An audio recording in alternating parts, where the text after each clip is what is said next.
Bonsoir. Bonsoir et merci d'être avec nous pour ce nouveau temps des archives conçu par le MUCEM, l'INA, l'Institut national de l'audiovisuel, soutenu par l'Association des Amis du MUCEM et diffusé sur le site France Culture Plus. Bonsoir donc, et lors de ces soirées, nous explorons, vous le savez, l'histoire du XXe siècle dans ses liens avec la Méditerranée et grâce aux archives de l'INA, nous illustrons nos débats d'histoire et d'historiens. Le débat portera aujourd'hui, en conclusion du cycle Arménie qui s'est tenu jusqu'à aujourd'hui au MUCEM, justement, sur l'entrelacement de la mémoire et de l'histoire autour de ce génocide des Arméniens de l'Empire ottoman. Pour détisser ces fils entrelacés, nous avons avec nous un historien, Vincent Duclercq, co-auteur de Comprendre le génocide des Arméniens, paru récemment chez Talandier en mars, et auteur également de La France face au génocide des Arméniens chez Fayard, et également Gaïtz Minassian, il est docteur en sciences politiques, il est journaliste au Monde, il est auteur de nombreux ouvrages sur le Caucase, mais également de 2 livres récents, Le rêve brisé des Arméniens chez Flammarion, et encore Le temps de la délivrance, les Arméniens chez CNRS Éditions. Alors, d'abord, peut-être pour commencer, qu'est-ce qui explique cet entrelacement de la mémoire et de l'histoire autour de cette question du génocide des Arméniens de l'Empire ottoman? Gaïtz Minassian. Bonjour à tous, merci Emmanuel. L'entrelacement entre l'histoire et la mémoire chez les Arméniens, elle ne date pas du génocide. Elle est constitutive de l'identité arménienne. Je ne vais pas avoir trop de temps parce que je ne voudrais pas accaparer le débat, mais en gros, il y a une tradition de faire de l'histoire chez les Arméniens qui remonte au début de notre ère, dès le IVe siècle, au moins de ce que l'on a aujourd'hui comme source à notre disposition. 4e, 5e siècle. Le premier chroniqueur s'appelle Gorun, donc il date du 4e, 5e. Ça, c'est la partie historique classique, c'est-à-dire travailler sur des archives, sur des documents, etc. Et les colophons, notamment, qui est une tradition arménienne. Et puis, ce qui fait le lien avec la mémoire, c'est que ces chroniqueurs ont tout de suite mis l'accent sur l'oralité, le témoignage, au sein même de leurs écrits. Et donc l'oralité, c'est de la transmission, et là on est entre histoire et mémoire. Donc je dirais que histoire et mémoire chez les Arméniens, c'est un peu les 2 parents, la père et la mère d'un peuple. Et on ne peut pas se séparer de l'un, enfin, on va pas revenir là-dessus, mais on ne peut pas se séparer de l'un de l'autre en ce qui concerne la façon d'écrire l'histoire chez les Arméniens. Voilà. Alors, Vincent Duclercq, même question, mais en la précisant un peu, puisque vous avez beaucoup travaillé, vous êtes spécialiste de l'affaire Dreyfus, de la République, de son histoire, de la Troisième République. Qu'est-ce qui fait que cet entrelacement est particulier, entre histoire et mémoire, est particulier pour la France en particulier, puisque c'est tout le thème de votre dernier livre, La France face au génocide des Arméniens? Ce qu'il faut effectivement, je crois, souligner avec la mémoire du génocide des Arméniens, c'est que, en fait, ça a été, au fond, la seule existence de connaissances pendant très longtemps, puisque après le traité de Lausanne, plus personne ne parle du génocide des Arméniens. On ne parlait pas du génocide des Arméniens, et le concept n'existait pas, mais on savait très bien qu'il y avait eu destruction d'un peuple dans l'Empire ottoman, et que 1923, le traité de Lausanne, c'est, je veux dire, le début du négationnisme. Il ne s'est rien passé, et les Arméniens les rescapés sont tous chassés de l'Empire ottoman, enfin de la Turquie moderne qui se forme à cette époque-là.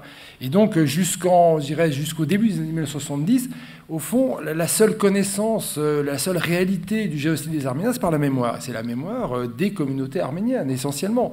Et ça, je crois qu'il faut vraiment souligner que, au fond, l'histoire a été d'abord fabriquée par la mémoire. Et c'est aussi jeter un regard assez critique sur le travail des historiens qui sont désintéressés du génocide des Arméniens jusque dans les années 70. Qu'est-ce qui explique ce désintérêt, Vincent Duclercq? D'abord parce que je pense que l'histoire, et surtout l'histoire contemporaine, est très marquée par finalement l'actualité politique, et la diplomatie, les politiques, les nations, je veux dire, ont rayé cet épisode, cet événement du premier génocide de leur agenda. Donc finalement, les historiens vont vers ce qui intéresse aussi, il faut le dire, les opinions publiques. Et puis il y a aussi le négationnisme de l'État turc. Il y a aussi le fait qu'en France, c'est vrai, l'histoire contemporaine s'est souvent intéressée plutôt sur des sujets français. Or, et c'est ce que j'essaie de montrer quand même dans mon livre, c'est que le génocide des Arméniens est un grand sujet français, sauf qu'il n'apparaissait pas comme tel pour les historiens, et donc ils sont désintéressés du génocide des Arméniens. Et c'est vraiment, et moi je tiens à saluer effectivement le travail des historiens arméniens, qui effectivement sont allés de la mémoire vers l'histoire, hein, c'est ce que montre bien Gaït Minassian dans ses différents travaux, et c'est eux qui ont été les premiers historiens. Jean-Marie Carzou, c'est lui qui écrit en 1975 le premier ouvrage véritablement sur le génocide des Arméniens, et puis 2 ans plus tard, Yves Ternon, donc en 1977, publie son ouvrage sur le génocide. Donc là, il faut rendre hommage effectivement au rôle de la mémoire. Je crois que la mémoire a porté l'histoire. Justement, par rapport à ce que dit Vincent, et c'est pour ça que j'ai commencé sur le fondement de l'identité arménienne entre histoire et mémoire. Je l'ai laissé parler sur la période du 19e, 20e. Mais une des autres raisons de ce désintérêt dont vous parlez, Emmanuel Laurentin, c'est l'inaccessibilité de la langue. La langue arménienne est inaccessible, elle n'est même pas parlée forcément par tous les Arméniens, donc encore moins par ceux qui, on va dire, les opinions publiques en général. Donc, mais en même temps, dès les années du génocide, donc les années 15-20, vous avez parmi les sources non arméniennes, Toynbee par exemple, ou Lepsus, vous avez déjà des écrits sur ce qui s'est passé et ce qui se passe sous leurs yeux. Là-dessus, effectivement, on ne va pas dire les chercheurs, mais des intellectuels arméniens, des écrivains arméniens, je pense notamment à Zabel Essayan, à Odian, à Andonian, ou même à des dirigeants politiques arméniens dans leur mémoire, ont parlé de ce qui s'est passé entre 1915 et 1920. Mais c'était inaccessible. Et ça a continué comme ça, jusqu'aux années dont parle Vincent, les années 70, qui ont marqué vraiment un premier, je dirais, un premier tournant.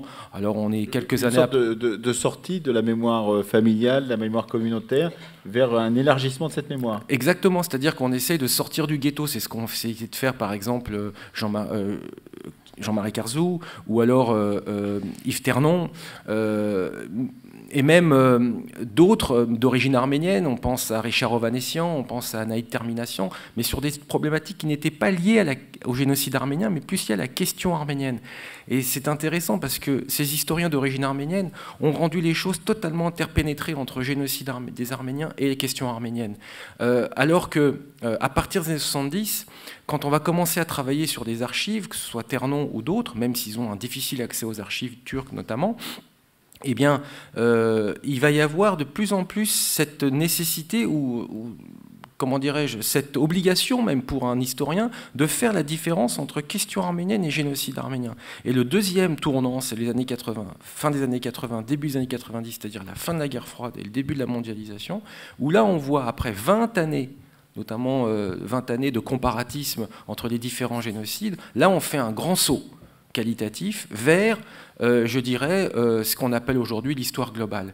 Et si vous voulez, depuis 20 ans, on a l'addition aujourd'hui, et Vincent est très bien placé pour en parler, on a l'addition de 3 historiographies du génocide arménien. La première, c'est l'histoire réparatrice. C'est celle qui est écrite par des chercheurs d'origine arménienne ou directement des Arméniens. L'histoire réparatrice. La deuxième, qui est arrivée petit à petit dans les 70, 80, 90, surtout avec des chercheurs comme Jay Winter, Annette Becker, Vincent Duclerc, Stéphane Audouin-Rousseau, c'est l'histoire culturelle. C'est une école en France, essentiellement, qui considère qu'à partir de la brutalisation, la guerre totale, l'arrière du front, c'est-à-dire les civils, eh bien, le génocide des Arméniens est au centre de la Grande Guerre. Et donc on devient central. De marginal, il devient central. Exactement. C'est-à-dire que de l'histoire réparatrice, on devient l'histoire centrale de la Grande Guerre. Parce que c'est une sorte de modèle, une sorte de façon d'analyser comment se met en place justement une brutalisation, la déportation des populations civiles, leurs morts, etc. Exactement. C'est tout à fait, je dirais, l'argumentation de ces historiens d'histoire culturelle qui ont apporté cette valorisation dans le débat historiographique. Et la troisième historiographie qui date depuis 15 ans, on va dire, c'est celle qui vient de Turquie, l'historiographie donc dissidente, une histoire dissidente, Taner Akçam, Hamid Bozarslan, etc., d'autres, qui eux considèrent qu'effectivement, on regarde le génocide non pas du côté de la victime, victime, non pas du côté de l'observateur international, mais du côté du bourreau ou du descendant du bourreau, donc du côté turc. Et avec tout ce qu'ils apportent en termes d'explication, de motivation de la part d'un régime qui est aux abois et qui cette historiographie va permettre de mondialiser encore plus cette problématique, cette thématique du génocide. Et je finis par là. Aujourd'hui, la grande question, c'est comment combiner histoire réparatrice, histoire culturelle, histoire dissidente, pour arriver à ce qu'on appellerait l'histoire globale. Et c'est ce qu'ont fait Vincent Duclerc, Hamid Bozarslan et Raymond Kevorkian dans leur dernier ouvrage qui s'appelle Comprendre le génocide des Arméniens. Et vous voyez que vous avez 3 représentants de cette historiographie. Et c'est ça qui est important et c'est ça qui est vraiment novateur et encourageant pour le débat historiographique. Vincent Duclerc. En fait, je pense que ce qui est intéressant, c'est de voir, comme le montrait justement Gaïs-Minassian, le pouvoir des chercheurs. C'est-à-dire que il y a, enfin, effectivement, vous direz que bon, je défends ma paroisse, mais ce qu'on observe notamment dans ces débuts d'année du centenaire, hein, et les années de commémoration, c'est des années effectivement importantes parce qu'elles concentrent aussi le travail de la recherche. Et là, très clairement, le génocide des Arméniens, qui d'abord est contesté dans sa qualité de génocide par l'État turc et aussi par un sombre, notamment de soutien du négationnisme. Par exemple, aux États-Unis, aux États-Unis, il est possible de financer des chaires privées. Donc, en fait, il y a des instituts proches de la Turquie qui sont capables, effectivement, de créer des chaires clairement négationnistes. En France, c'est pas pareil, puisqu'on a des universités publiques qui sont beaucoup plus vigilantes sur la qualité historique. Et donc, au fond, ce génocide qui était combattu, ignoré, qui n'avait jamais ce statut finalement de grand événement, aujourd'hui, on voit une sorte de bascule considérable, puisqu'il est reconnu comme le premier génocide. Et donc, ça veut dire... Le pape lui-même. Absolument, le pape lui-même hier soir. Dans la journée. Ouais.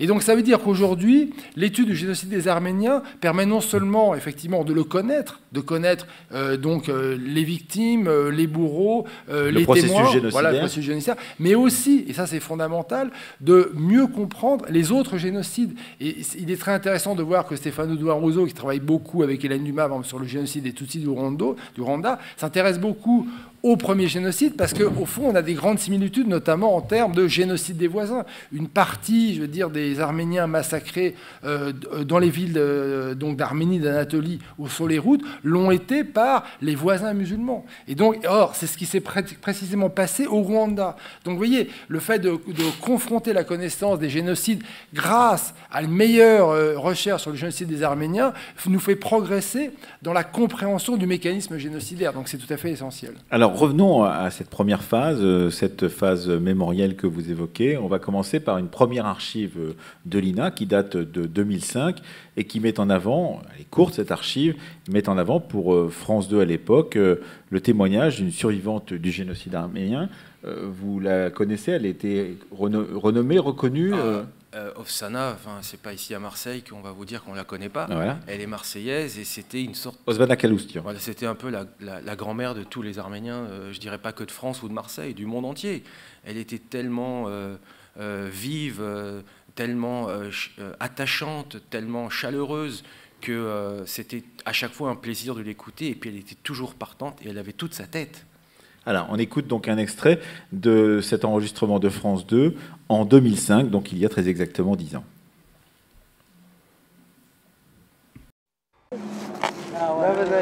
À 97 ans, avec ses enfants, Osvana aime venir au parc qui domine le port de Marseille. Les bateaux lui rappellent sa propre histoire, quand elle est arrivée de Turquie, comme des milliers d'autres Arméniens qui ont survécu au génocide. 2 millions vivaient dans l'Empire ottoman au début du XXe siècle. Un peuple écartelé entre la Turquie et la Russie. Son père était coiffeur et tenait un café près de Constantinople. En 1915, alors que la Première Guerre mondiale fait rage, l'Empire ottoman musulman est ennemi de la Russie. Le gouvernement turc suspecte les Arméniens chrétiens d'œuvrer à leur indépendance et décide la déportation massive de ceux qu'il qualifie de traîtres. Le curé, il a annoncé que dans 3 jours, il faut vider Adapazar. C'est près d'Istanbul. Alors, ma mère est venue en pleurant. J'ai dit, maman, qu'est-ce que tu as? Le curé, il a dit comme ça. Il a annoncé que tantôt, il faut vider tous les Arméniens, il faut partir, il faut laisser partir. Mais où, j'ai dit, on ne sait pas. Hommes, femmes, enfants, vieillards, tout le monde quitte la ville. On montait dans le train train de marchandises. Mais pas une petite fenêtre en rose. Comme des voleurs qu'on cache. Pas comme ici. Pas avec des grandes fenêtres pour voir dehors la vue. Une loi légalise la spoliation des biens d'Arméniens. Par dizaines de milliers, ils sont regroupés dans des camps avant de poursuivre un exode qui durera 4 ans et dont la destination finale sera les déserts de Syrie et de Mésopotamie. Beaucoup d'enfants sont enlevés, vendus comme esclaves ou violés. La mère d'Osvana noircit le visage de sa fille pour la protéger des convoitises. Elle se débrouillera aussi pour lui éviter de voir les massacres perpétrés par les Turcs.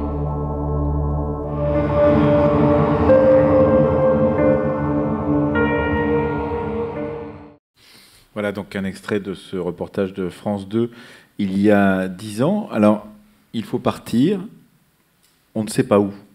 Pourquoi Marseille, Vincent Duclerc? Pourquoi Marseille? Il ne s'attendait pas à la question.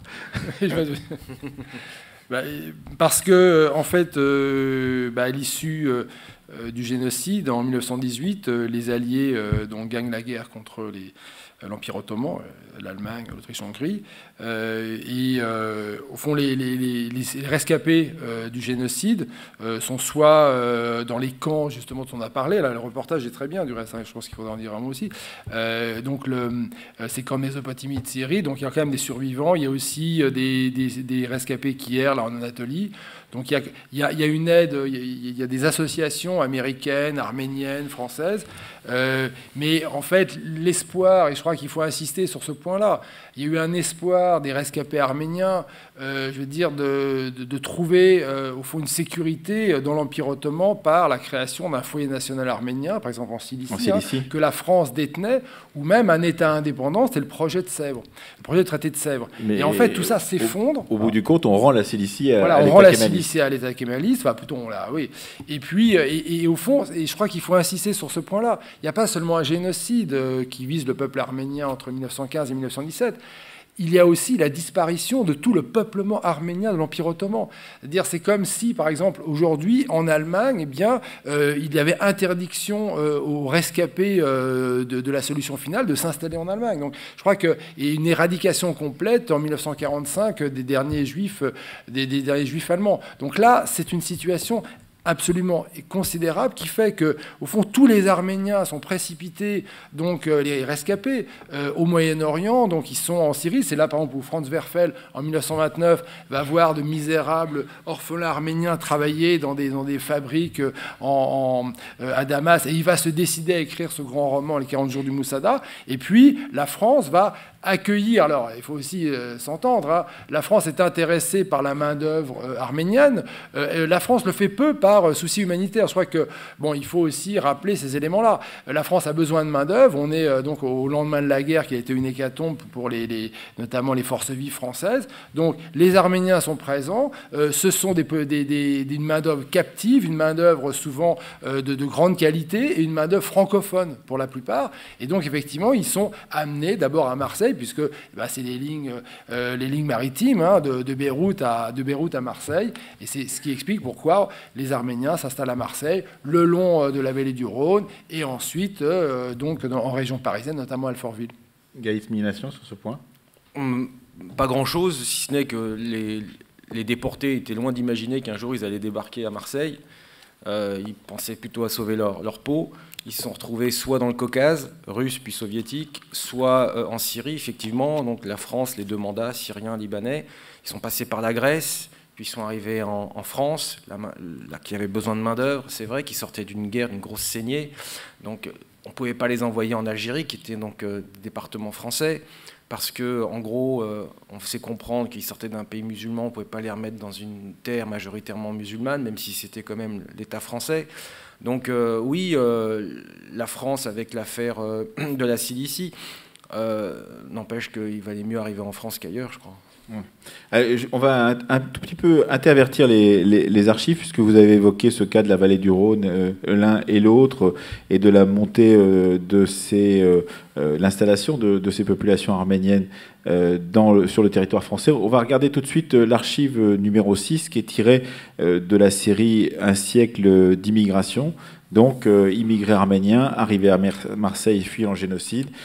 C'est un petit extrait de ce film réalisé par Mehdi Lalaoui, Du pain et de la liberté. On regarde ce petit extrait tout de suite.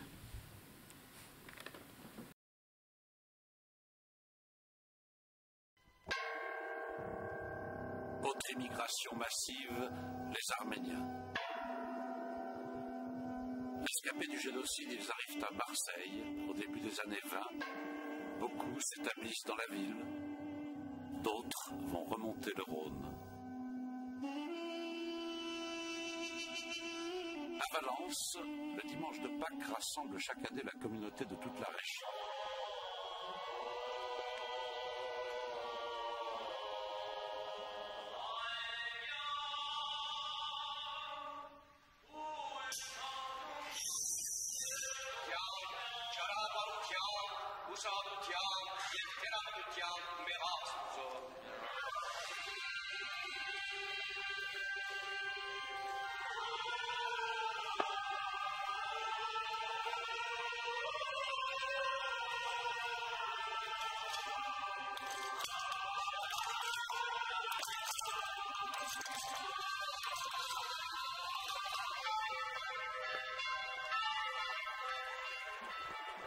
Romans, c'est l'industrie de la chaussure qui attire les enfants d'Arménie. Alors il est vrai que tous ces vieux Arméniens qui sont venus s'installer à Romans, ils sont venus par leur métier. Ce sont des gens qui connaissaient le métier au pays ou qui avaient appris lors de leur voyage en Grèce ou ailleurs, qui étaient devenus des maîtres du métier. Et l'industrie de la chaussure à l'époque, à Romans, qui n'était encore pas la grande industrie qu'elle était aujourd'hui, enfin qu'elle a eu été après, avait besoin de ses artisans. Et naturellement, il s'est créé des petits ateliers, des artisans tenus par la première génération des Arméniens et qui étaient florissants, des ateliers qui marchaient très bien. Donc à partir du moment où des émigrés tels que nos parents, qui avaient connu justement les massacres, arrivaient dans un pays qui les accueille et qui leur donne du travail, c'était l'apogée, c'était merveilleux, c'était le bonheur. La première fierté qu'on a dans cette journée, c'est d'avoir cette communauté arménienne de Romans, d'avoir su faire la maison d'Arménie. Ce petit terrain qui représente pour nous un petit peu cette terre d'Arménie qu'on a si souvent désiré. Nous avons une école qui marche très bien et on a une quarantaine d'élèves qui suivent assidûment les cours de l'école arménienne. On a des cours de danse, on a les fêtes, on a les chants, enfin, tout ce qu'il faut pour que les gens se rappellent qu'ils ont une origine, qu'ils ont une richesse culturelle, qui est complémentaire bien sûr à la richesse française, mais je pense que les deux sont parfaitement possibles.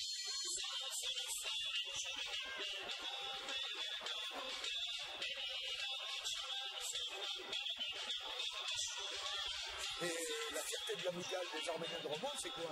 C'est qu'on a su, en fonction de toute divergence politique et religieuse, créer une amitié et conserver nos traditions et rappeler aux enfants qui vont naître par la suite qu'ils sont d'origine arménienne. Je pense qu'ils vont en être fiers. Pourtant, Gaït Minassian, en Arménie même, au moment, enfin en Arménie, chez les Arméniens de l'Empire ottoman, il y avait des options différentes, il y avait des politiques différentes. Vous avez travaillé en particulier sur un des partis pour votre dernier livre, donc Le rêve brisé des Arméniens, un des partis qui a commis des attentats, qui voulait assassiner en particulier le sultan. J'imagine que tous ces gens-là brassés, ceux qui survivent, etc., se retrouvent dans des communautés étrangères. Comment cela se recoue-t-il, se remet-il en place, alors qu'on n'était pas forcément d'accord sur le destin? Est-ce que tout cela est scellé justement par le souvenir et la mémoire du génocide?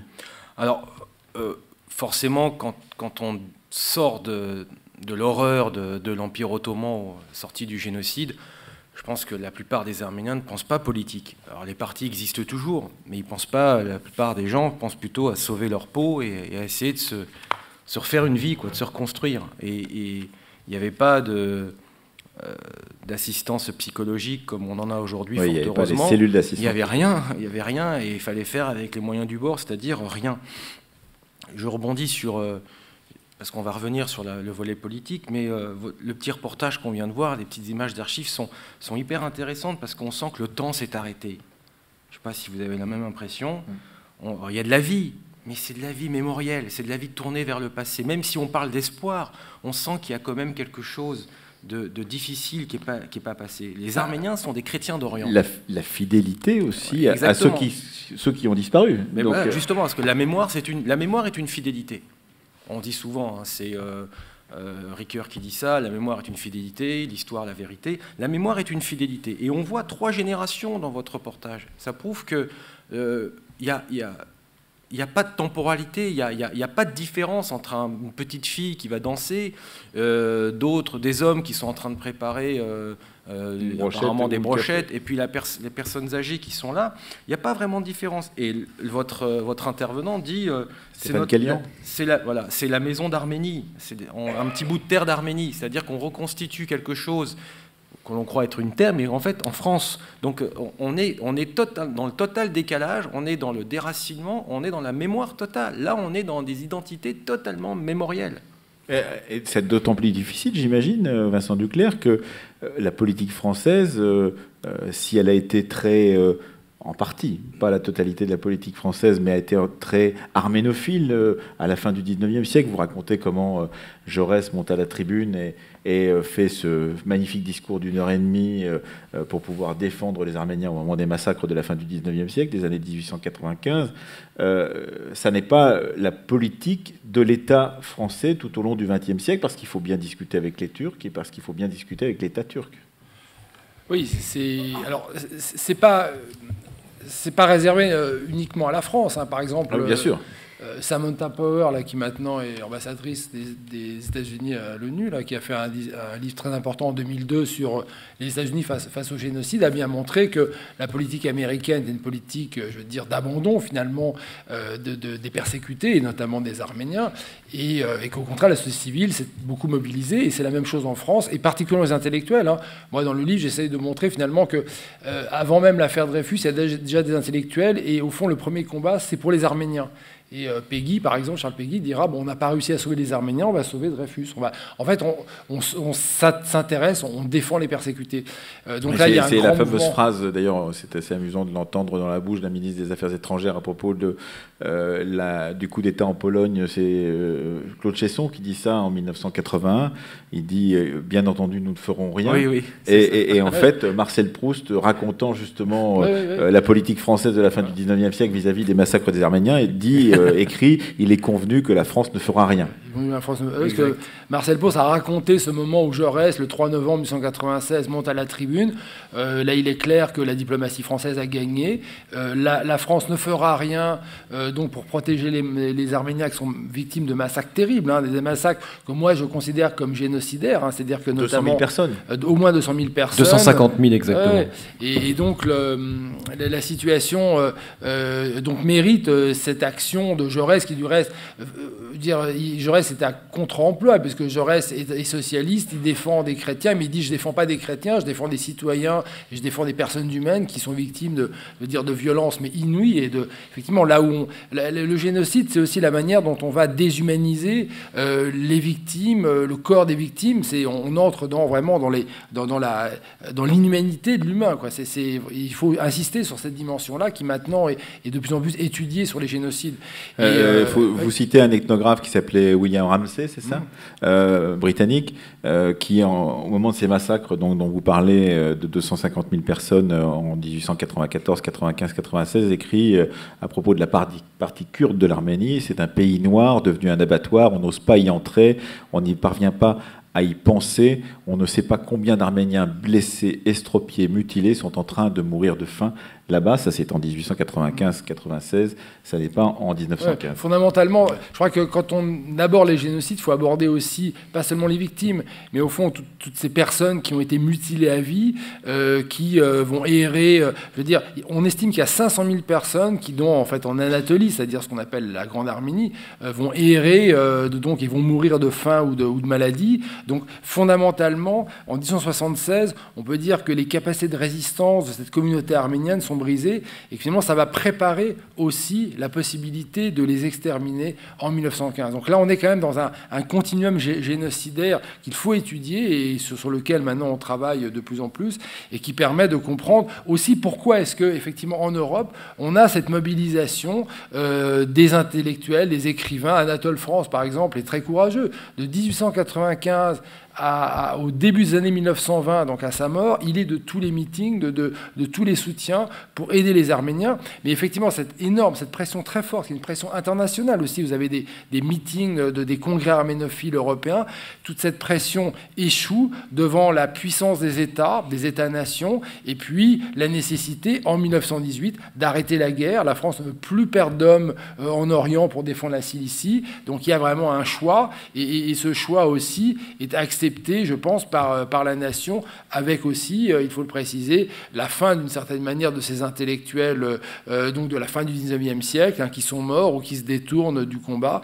et d'où effectivement la plongée dans l'oubli du génocide des Arméniens. Et donc un État français, une République française qui ne va pas véritablement s'intéresser à cette mémoire-là pendant très longtemps. Non. Alors, elle va, comme on le voit, bon, elle accueille les réfugiés arméniens, mais elle ne fait pas beaucoup d'efforts. C'est vrai que je crois que ce qui change malgré tout en 1918, c'est ces moments d'exil arménien, c'est l'action malgré tout internationale. On a beaucoup décrié la Société des Nations, la SDN, mais c'est vrai qu'elle va donner des passeports Nansen, avec effectivement la fameuse inscription sans retour possible, sans retour possible dans l'Empire ottoman, enfin dans la Turquie.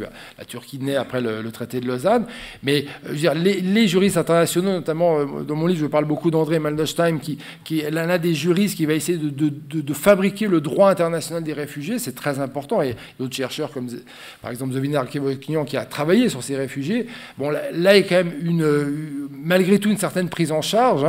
Et puis, et c'est important, là, Gaïs l'a mentionné, c'est vrai que la Grèce va beaucoup aider les réfugiés. C'est-à-dire que beaucoup de réfugiés arméniens passent par Athènes, où là, effectivement, vous avez des camps avec une mobilisation. Les petites nations, c'est intéressant. Moi, j'ai élargi mon travail aussi à la Belgique et à la Suisse. Et la Suisse, la Belgique sont vraiment très mobilisés pour aider les réfugiés arméniens, d'abord effectivement en Grèce, et ensuite leur donner la possibilité de s'installer en Europe. Et puis, il y a quelque chose de très important, Gaït Minassian, au-delà de ces années 20 et ces années 30, c'est que jusqu'alors, on ne parle pas du génocide des Arméniens. À partir de 1945, on va commencer à en parler, et en particulier celui qui élabore le terme même de génocide, Raphaël Lemkin, juriste, donc, va appliquer rétrospectivement ce terme à ce qui s'est passé justement en Arménie, dans la région arménienne, dans les régions arméniennes de l'Empire ottoman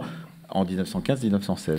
Exactement. En fait, Raphaël Lemkin se trouve à Berlin en 21 au procès de Soromon Tehlirian, qui est donc la personne qui exécute Talat Pacha, le Premier ministre de l'Empire ottoman, qui est le grand ordonnateur du génocide des Arméniens, et qui a été condamné donc à mort par contumace par un tribunal ottoman en 19, et qui va échapper, donc, puisqu'il est condamné par contumace, mais il est rattrapé par le bras vengeur de Soromon Tehlirian. Et au moment du procès, donc l'exécution a lieu au mois de... Je ne dis pas assassinat parce que c'est une décision de justice, donc je dis exécution. L'exécution a lieu le 15 mars 21, le procès a lieu en juin 21, donc quelques mois après, et se trouve dans la salle Raphaël Lemkin, qui est complètement obsédé par l'idée de voir comment on peut juger un homme qui a tué un autre homme, alors que la personne qui vient de mourir, donc Talat Pacha, en a tué, à l'époque on disait 1 million, parce qu'on ne savait pas trop, et que lui ne risquait rien. Et donc à partir de là, il va commencer à travailler sur la question de massacres de masse, etc. Il va prendre aussi l'exemple, donc outre les Arméniens, il va prendre l'exemple sur les crimes commis en Ukraine, donc à l'époque soviétique, stalinienne, puis bien entendu la Shoah. Et quand en 1943 il crée le mot génocide, qui est un barbarisme quelque part, puisque c'est à la fois une racine latine et une racine grecque. Donc il crée un néologisme à partir de ces deux langues anciennes, et il appelle ça génocide. Il va essayer de tout faire pour le faire valider, lui donner un caractère politique et juridique plus fort, et c'est ce qui s'est passé donc avec la Convention de 1948. Il ne réussit pas au moment de Nuremberg, parce qu'encore une fois, il faut insister là-dessus, c'est que les hauts responsables nazis du génocide des Juifs ne sont pas condamnés pour génocide. Le mot n'existait pas. Ils sont condamnés pour crimes contre l'humanité, pour crimes de guerre, mais pas pour génocide. C'est qu'en 1948, la Convention internationale de 1948, donc 9 décembre 1948, impose la question de génocide dans le droit international. Et c'est là que les Arméniens, après Nuremberg et après la Convention, notamment Shavash Missakian, qui est rédacteur en chef du journal Harach à Paris, qui dit « Mais attendez, génocide, mais c'est ce qui nous est arrivé ». Et là, la Shoah, le procès de Nuremberg, la Convention de 1948, petit à petit, effectivement, à partir des fins des années 50, début des années 60, les Arméniens vont commencer à s'approprier la question du génocide, la labellisation des massacres de 15 en génocide. Et c'est le début du tournant de 65. Vincent Duclerc. Oui, très brièvement, je pense que dans le concept de génocide, il faut voir deux choses. Il y a effectivement l'incrimination juridique précise, donc effectivement formulée par Raphaël Lemkin, reprise par la Convention. Mais c'est aussi, au fond, une notion d'historien. Lemkin, du reste, a travaillé comme historien au départ. Il a analysé ce qui s'est passé dans l'Empire ottoman. Il a analysé, les massacres de masse commis par les nazis en Europe. Et donc, il a, avant d'établir en fait cette catégorie juridique, il a fait un travail d'historien. Et c'est pour ça qu'aujourd'hui, vraiment, on y insiste, les historiens donc, emploient ce terme de génocide, non pas dans un sens de catégorie juridique, mais effectivement parce que cela relève bien de l'identification, de cette extermination, de cet anéantissement. Programmé, planifié, nié. Et donc c'est pour cela, effectivement, que le terme génocide est aussi une manière pour les historiens de caractériser ce crime de masse. Mais c'est aussi pour cela que la Turquie actuelle, encore, refuse justement ce terme de génocide. Alors, la Turquie actuelle refuse ce terme génocide pour deux raisons. D'abord, effectivement, parce que ça impliquerait donc un processus judiciaire devant les instances internationales, notamment le fait d'être condamné obligerait la Turquie particulièrement à donc accepter la question des spoliations et donc des réparations. Alors ça peut passer éventuellement par non pas la rétrocession des propriétés arméniennes, mais par exemple la création d'un immense fonds permettant... Comme ça s'est passé pour la spoliation des Juifs pendant la Seconde Guerre mondiale en France, par exemple. Oui, parce que sinon, si jamais effectivement toutes les propriétés arméniennes sont restituées aux Arméniens, c'est toute la bourgeoisie moyenne turque qui va s'effondrer. Donc là, mais je pense que les Arméniens sont effectivement raisonnables et considèrent aussi que la reconnaissance du génocide des Arméniens par la Turquie et l'ouverture d'un grand fonds et aussi la restitution, ou en tout cas l'entretien des églises, des cimetières, parce que les cimetières arméniens ont été détruits aussi par la République turque. La grande foire d'Izmir, par exemple, ancienne Smyrne, est donc sur un immense cimetière arménien. Le fameux jardin du Gezi, c'est pareil à Istanbul. Donc là, il y aurait effectivement toute une négociation, mais à mon avis, les deux parties peuvent s'en... Et alors, la deuxième raison pour aussi le fait que la Turquie rejette ce terme de génocide, c'est que la Turquie, pour contrer effectivement donc ce soi-disant so-called génocide, c'est ce que disent les Turcs, eh bien, a mis en place toute une sorte d'histoire d'État qui est enseignée notamment dans les écoles, les établissements scolaires, et qui permet à l'État turc de tenir sa société. Et en fait, perdre cet instrument-là, c'est libéraliser la société turque, ce que le gouvernement actuel ne souhaite pas faire. Alors, vous évoquiez tous les deux, au tout début de notre discussion, les années 70 comme étant des années qui ont fait disons, ressortir de façon plus large cette mémoire du génocide des Arméniens de l'Empire ottoman. Mais il y a eu différentes manières de le faire, des histoires, disiez-vous, mais il y a aussi des mouvements armés, et en particulier un mouvement armé qui s'appelait l'Azala. On regarde une archive de ces années-là, de 1983, qui rappelle comment cette question du génocide des Arméniens est liée aussi à ce qu'on a appelé le terrorisme arménien de l'Azala dans ces années 80.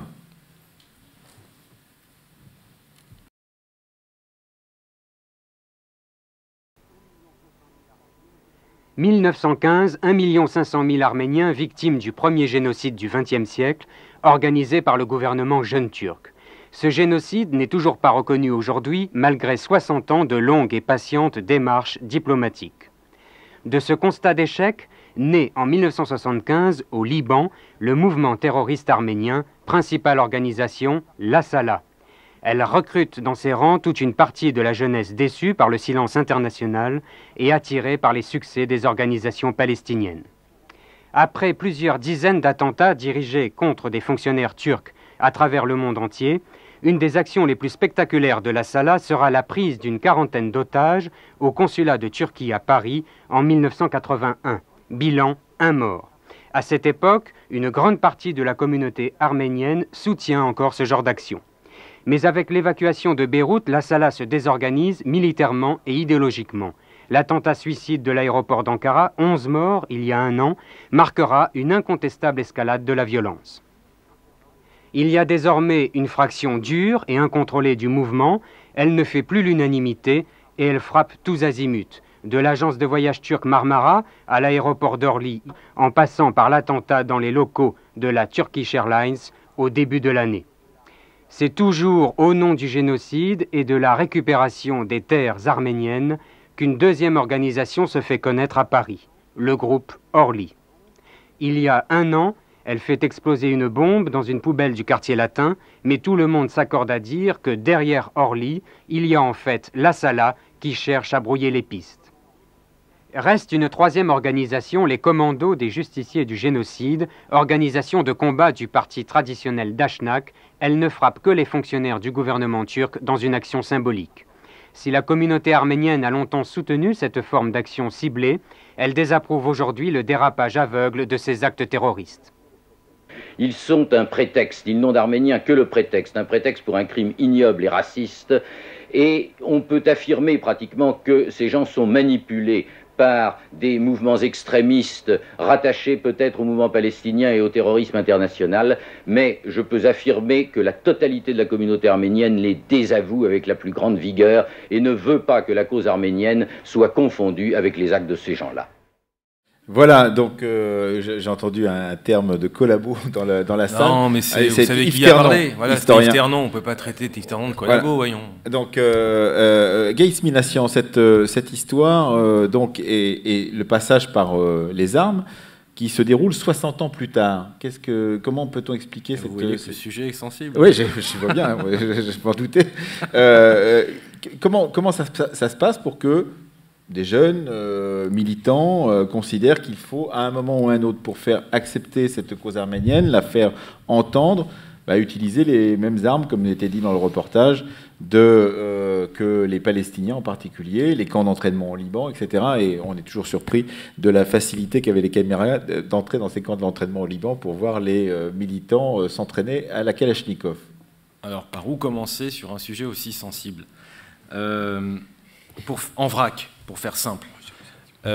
D'abord, il y a une tradition de lutte armée. Alors, les Arméniens diront lutte armée ou résistance, et d'autres diront de terrorisme. Vous avez travaillé et j'ai travaillé, comme vous l'avez justement pour le rêve brisé des Arméniens. Alors, cette tradition terroriste ou résistante arménienne, il faut que à chaque fois que je dise les deux pour que tout le monde soit d'accord ou pas, je ne sais pas, a pour, comment dirais-je, pour particularité, jusqu'aux années 70, notamment avec l'Azala, d'être plutôt ciblé. On essaye d'éviter, sauf l'attentat contre le sultan Abdulhamid II en 1905, on essaye plutôt de frapper des cibles représentantes de l'État turc, l'État ottoman. Donc, il y a cette continuité. Alors, dans les années 60...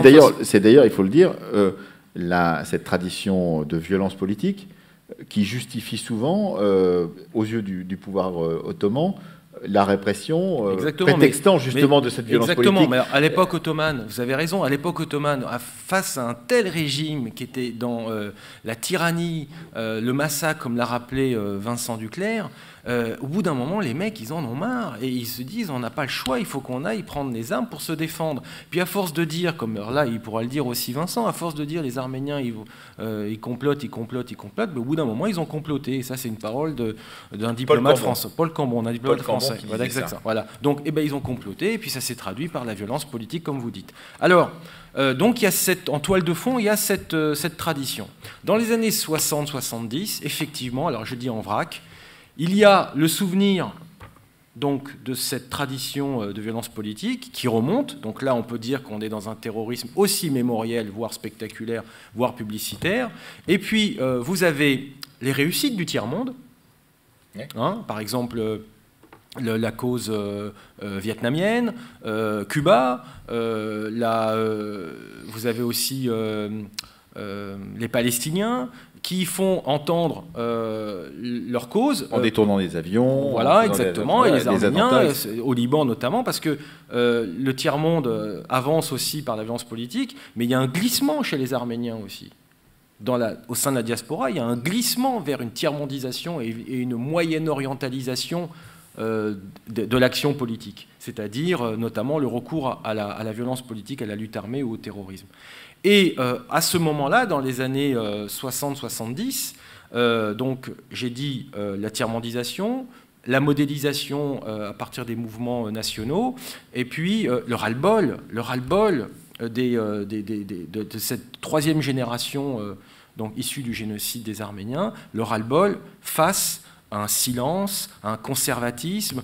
Et puis, moi, je me souviens que, alors là, c'est le journaliste qui parle, quand des Arméniens allaient voir les médias français, on disait, mais pourquoi vous ne parlez pas de nous, vous ne parlez pas de nous, vous ne parlez pas de nous? Et les journalistes de l'époque disaient, mais tant qu'il n'y aura pas du sang, tant qu'il n'y aura pas des armes, on ne parlera pas de vous. C'est aussi simple que ça. Puis à un moment donné, ils ont parlé avec des armes.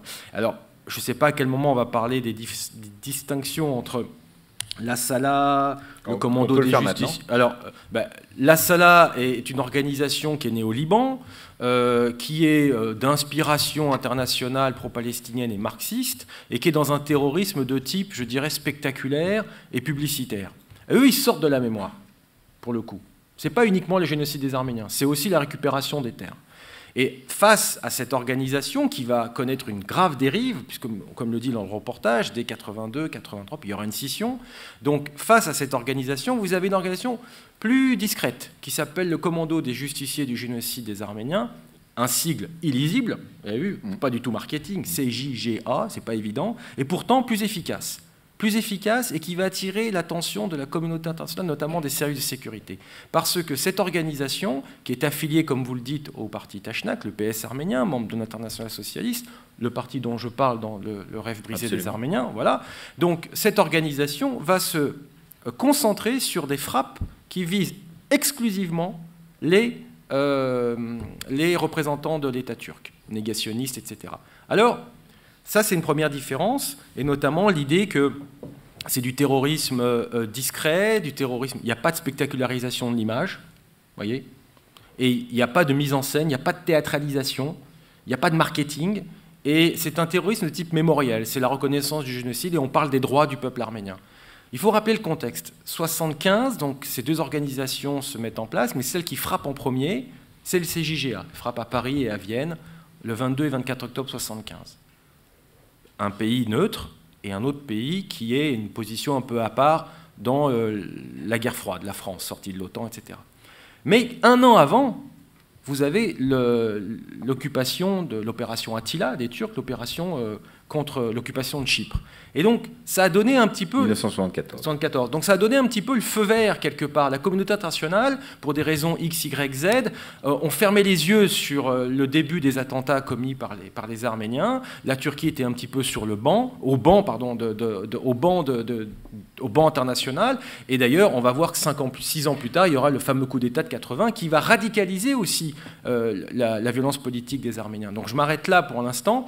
Mais en gros, pour faire simple aussi, le CJGA, le fameux CJGA dont je viens de vous parler, terrorisme, violence politique, résistance que vous voulez cibler, ça reprend exactement le mode opératoire des Tellerian et ses compagnons qui ont abattu les hauts responsables du génocide dans les années 20, 21, 22. Et ce n'est pas par hasard, puisque c'est la même organisation qui est derrière. Oui, Vincent Duclerc, sur ce passage à la violence armée. Oui, je crois qu'on peut faire trois remarques assez brèves. Bon, d'abord, effectivement, ça démarre, ce que disait Gaismination, plutôt comme de la lutte armée clandestine, avec des objectifs donc ciblés et donc qui relève de l'État turc négationniste, et ça bascule assez rapidement dans le terrorisme aveugle. Donc c'est vrai que je pense que c'est quand même une réflexion que nous pouvons avoir sur la voie très étroite entre lutte armée clandestine et terrorisme aveugle. Disons que la période était assez floue dans ce domaine-là. Tous les mouvements. Tous les mouvements en Italie, en Allemagne, etc. Partout, oui, bien sûr. En Irlande du Nord, au Pays Basque.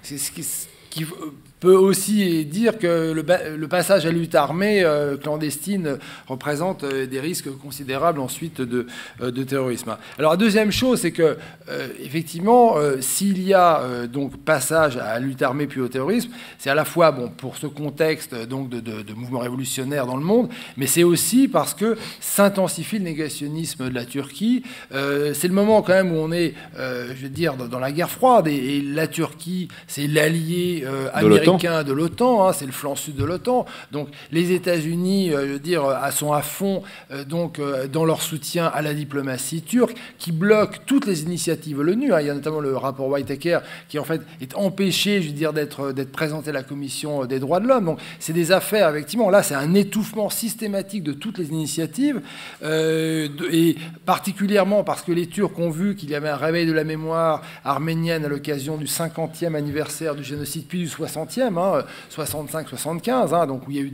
même à Yerevan en 65, vous avez des manifestations. Donc là, il y a une inquiétude de la Turquie qui effectivement renforce le négationnisme. Et la dernière chose que je voudrais dire, c'est la manière aussi dont on est sorti de ce terrorisme. Alors on est sorti malheureusement par cette dérive terroriste qui fait que plus personne ne soutient ces mouvements, mais aussi parce qu'il y a des vraies initiatives, notamment en France. Alors il y a deux types d'initiatives. Bon, d'abord, il faut souligner donc on est au moment de l'arrivée de la gauche au pouvoir. François Mitterrand, qui ne va pas faire beaucoup de choses pour la cause arménienne, fera quand même des déclarations importantes, notamment à Vienne, et ça va lancer quand même un processus qui n'est pas uniquement un processus socialiste, parce qu'il y a aussi des acteurs de droite qui vont effectivement se mobiliser pour la reconnaissance du génocide des Arméniens, mais quand même il y a ce processus, je veux dire, les forces politiques se saisissent de la question et s'en saisissent en termes notamment de reconnaissance. Et la deuxième chose, et ça c'est un point vraiment très important, c'est la cession du tribunal permanent des peuples, donc c'est un organisme, donc c'était les intellectuels qui en lutte contre la guerre du Vietnam, qui avait monté ce tribunal Russell. Voilà, Russell, Bertrand Russell en particulier. Et un tribunal traite. En fait, le but de ce tribunal, c'est de faire la lumière. C'est pas tellement de juger, c'est de faire la lumière. Donc c'est tout un travail d'archives, de témoignages, de juristes, d'historiens. Et donc là, en avril 1984 à Paris, à la Sorbonne, du reste à l'amphithéâtre Richelieu, vous avez donc cette session du tribunal permanent des peuples, avec notamment un moment très important, qui est quand même la déposition de Yilmaz Güney, donc le cinéaste d'origine kurde, celui qui a fait Yol, et qui va s'excuser au nom des Kurdes pour effectivement leur participation au génocide des Arméniens en 1915-1917. Et ce tribunal permanent des peuples va donner lieu à une publication préfacée par Pierre Vidal-Naquet, donc historien, qui va faire le lien entre la guerre d'Algérie, la guerre d'Algérie, la solution finale et le génocide des Arméniens. Et là, ça va être un moment très important de reconnaissance, de compréhension par les Arméniens que voilà, cette fois-ci, finalement, leur histoire est prise en charge par au moins la France et une extension. Donc là, c'est un tournant très important qui montre aussi que l'on peut effectivement donner une autre réponse que celle que recherchait le terrorisme. Voilà, c'est ça, il fallait une voie de sortie par le haut.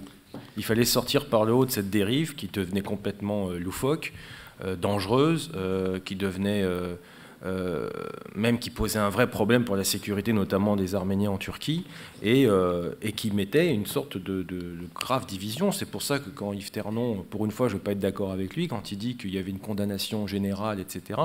Alors oui, pour le terrorisme aveugle, il y a une condamnation générale, mais sur la violence politique ciblée, là, il n'y avait pas de condamnation générale. Les camps étaient partagés. Alors je ne vais pas reprendre le mot de monsieur, mais je comprends la sensibilité quand il dit que... quand il fait comprendre que non, tout le monde ne condamnait pas la violence politique. Voilà. Et il faut s'en souvenir, effectivement, que ces années 70 et 80 étaient très friandes de cette violence politique qui était partagée par beaucoup de milieux, à gauche et à l'extrême gauche en particulier, et même parfois à droite et à l'extrême droite. Mais en France, Aléria, c'est 75, la Corse, par exemple. Et l'Italie. L'Italie, les Brigades Rouges, effectivement, très largement. Alors, on va avancer un tout petit peu chronologiquement pour nous rapprocher des années que nous connaissons, et en particulier pour aller vers la fin des années 90, avec la première question liée à la reconnaissance du génocide arménien. Et là, c'était à l'Assemblée nationale. Nous sommes le 29 mai 1998, un reportage de France 3.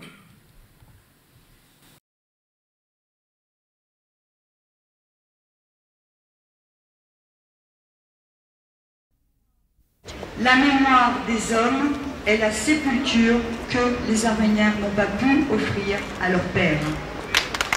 Pour ne pas oublier, ils sont venus. Plusieurs centaines d'Arméniens se sont rassemblés ce matin près de l'Assemblée nationale. Un seul mot sur toutes les lèvres, mais jamais prononcé au sein de l'hémicycle, le mot génocide. Le génocide arménien de plus d'1 million de personnes entre 1915 et 1917. Moi j'ai toute la famille, tous mes demi-frères et sœurs qui ont été massacrés. Ma mère, elle a perdu son père, toute ma famille a été décimée. Alors je ne comprends pas qu'on ait attendu aujourd'hui pour que soit reconnu le génocide arménien par la France, qui nous l'a promis il y a 33 ans. L'article unique est donc inchangé. La France reconnaît publiquement le génocide arménien de 1915. Je mets donc aux voix l'article unique. Ceux qui veulent adopter cet article unique lèvent la main. Avis contraire, il est adopté.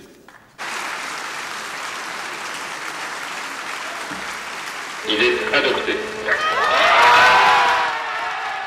Par cet acte, la France est devenue le premier grand pays européen à reconnaître le génocide arménien.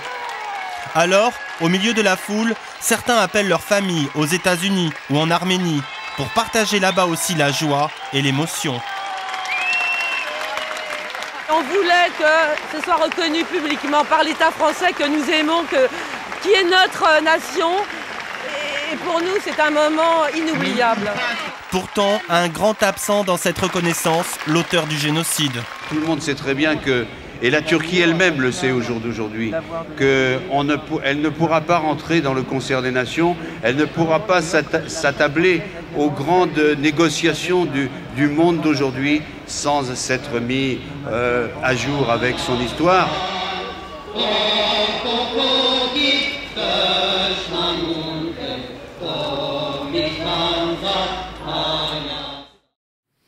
Voilà donc pour ce moment de 1998, on voit l'émotion effectivement de ceux qui étaient présents devant l'Assemblée nationale. Pourquoi est-ce que c'est un moment important de la relation de la France à cette communauté arménienne, mais plus largement de la relation de la France à cette histoire du génocide et plus largement encore de la reconnaissance générale de l'existence de ce génocide, Vincent Duclercq? Parce que c'est une mobilisation de responsables politiques. Hein. Alors c'est vrai que ce sont essentiellement des responsables politiques. On a vu le maire d'Alfortville, René Rouquet, donc qui ont des électeurs arméniens. Mais je crois qu'il faut dépasser effectivement cette dimension, disons, électorale pour envisager quand même une vraie volonté de ces responsables politiques, voilà, d'aller dans le sens de la justice. Hein. Et de ce point de vue-là, le Parlement est légitime aussi à juger de l'histoire. Hein. On a beaucoup critiqué en disant qu'on avait affaire à une loi mémorielle. Rien n'interdit le Parlement, dans le cadre de la Constitution, à agir de cette manière-là. Tous les historiens ne sont pas d'accord. Tous les historiens ne sont pas d'accord. Mais mais je veux dire, il faut quand même relever que le Parlement a déclaré donc le génocide des Arméniens, conformément aussi à ce que les historiens établissent sur le génocide des Arméniens. Donc là, il n'y a pas de contradiction. La contradiction, elle est sur le fait que peut-on effectivement effectivement autoriser ou non le Parlement donc à avoir cette action déclarative sur l'histoire. Mais on pourrait dans ces cas-là reprocher à Jacques Chirac d'avoir fait, par exemple, le discours du Veldiv en 1995. Bon, je pense qu'effectivement, là, à mon avis, ce sont des polémiques qui sont un peu derrière nous aujourd'hui. Pas sûr. On verra, pas sûr. Pas sûr. Pas sûr, mais bon, disons que on va voir la position, effectivement, peut-être en 2015, d'historiens très critiques sur ces lois mémorielles ou même sur le fait qu'on n'est pas certain que le génocide des Arméniens soit vraiment un génocide. Non, on peut expliquer ça aussi par la nécessité, bon, comme on l'a vu, effectivement, de soulager aussi donc la souffrance d'une communauté qui se sent victime donc d'une négation de l'histoire sur sa propre histoire. Et puis, donc, le progrès aussi de cette conscience des génocides. Enfin, donc, la volonté...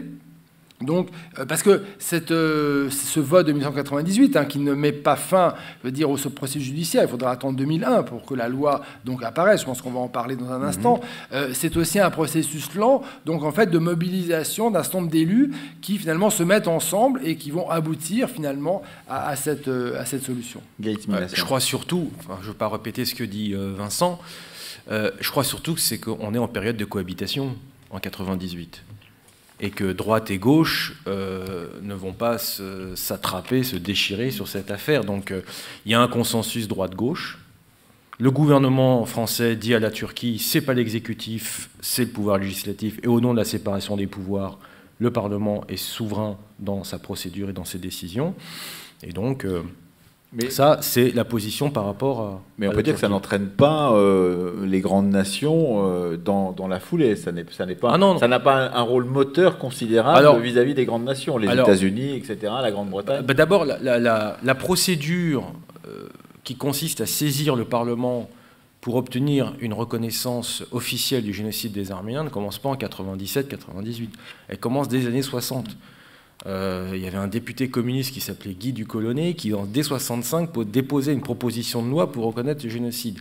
À l'époque, la SFIO avait essayé de faire pareil avant, donc il y avait quelque chose qui a toujours existé. Après, il y a eu des moments, des opportunités qui se sont plus ou moins présentées. Aux États-Unis également. Je veux dire, il y a des résolutions qui sont passées dans les années 70 au Congrès américain qui reconnaissaient le génocide des Arméniens. 80, ça a été un tournant, c'est vrai, Vincent l'a rappelé, je vais pas revenir. La question, c'est que dans les années 90, on est dans une dynamique de loi dite mémorielle. Moi, je dis pas loi mémorielle, je dis loi dite mémorielle. D'ailleurs, vous savez la distinction, quand on est pour, on dit loi dite mémorielle, et quand on n'en veut pas entendre parler, on dit loi mémorielle. Donc moi, je pense que ce ne sont pas des lois mémorielles. On va pas lancer le débat, mais ce ne sont pas des lois mémorielles. Parce qu'elles il faut rappeler effectivement les lois sur l'esclavage, la loi Taubira, etc., jusqu'à la loi avortée, donc sur les caractères positifs de la colonisation en Algérie. Exactement. Donc, ce ne sont pas des lois mémorielles, ça c'est mon humble avis, parce qu'elles sont d'abord différentes. On ne peut pas les catégoriser comme ça. Elles ont un sens juridique différent, donc. Ensuite, elles sont liées à l'humanité, et un génocide ou un crime contre l'humanité, ça ne touche pas, par définition, crime contre l'humanité. Ça ne touche pas un peuple victime et un peuple bourreau, ça touche l'ensemble de l'humanité. Alors ensuite, faut-il saisir systématiquement le Parlement pour faire l'histoire? Bien sûr que non. Personne ne dit ça. Personne ne dit qu'il faut systématiser la lecture officielle de l'histoire. Personne. Mais un crime contre l'humanité, un génocide, c'est quelque chose qui, à mon avis, est différent. Alors maintenant, est-ce qu'aujourd'hui, avec ce qui s'est passé au Conseil constitutionnel, vu la difficulté de revenir avec un nouveau texte, etc. Alors rappelez pour ceux qui ne connaîtraient pas cette décision après 2011. Voilà, après 2011, donc après le vote dans les deux chambres, il y a eu des députés, des sénateurs sur la loi Boyer, donc qui ont saisi le Conseil constitutionnel et qui a décidé donc d'invalider la loi sans toucher à la loi de 2001. Dont on voit le prémisse avec la décision de 98, et on va voir un peu plus tard ce que ça va donner. Mais le Conseil constitutionnel a invalidé la loi Boyer, donc, au nom de la liberté d'expression. D'ailleurs, vous remarquerez que quelques mois après, il y a eu l'affaire Dieudonné, qui était autour de ça, et que si, et ça c'est une erreur, je pense, de nos constitutionnalistes, si on avait saisi la loi Boyer, pour enfin ouvrir d'un point de vue du droit Le rapport entre respect de la dignité humaine et liberté d'expression, je pense qu'on aurait pu éviter l'affaire Dieudonné. Vincent Ducas, parce que je crois que c'est un point très important. Cette loi déclarative de 2001, elle vise aussi quand même à soutenir, je crois, tout ce mouvement international de droit pénal. Donc de 2001, c'est au Sénat, après 1998 à l'Assemblée nationale. Donc c'est la loi déclarative, la France reconnaît le génocide des Arméniens, c'est une loi déclarative, mais qui vise aussi à inscrire quand même cette dimension dans tout ce processus de justice pénale internationale, et le but aussi étant effectivement de prévenir les génocides en soulignant que les génocidaires, un jour, seront comptables devant l'histoire et devant l'humanité. Donc je crois que c'est un élément qu'il faut bien prendre en compte. La deuxième chose, c'est l'échec en 2011 donc, de la loi de pénalisation du négationnisme. Cet échec, c'est effectivement la volonté du Conseil constitutionnel de faire respecter la liberté d'expression.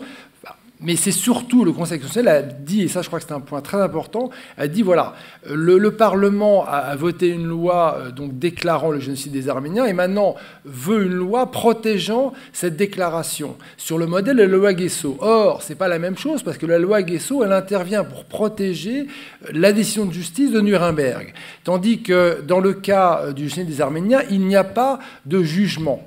Donc effectivement, le Parlement a violé le principe des pouvoirs parce que le Parlement a cru qu'il pouvait agir de manière judiciaire. Donc vous voyez, c'est un point important.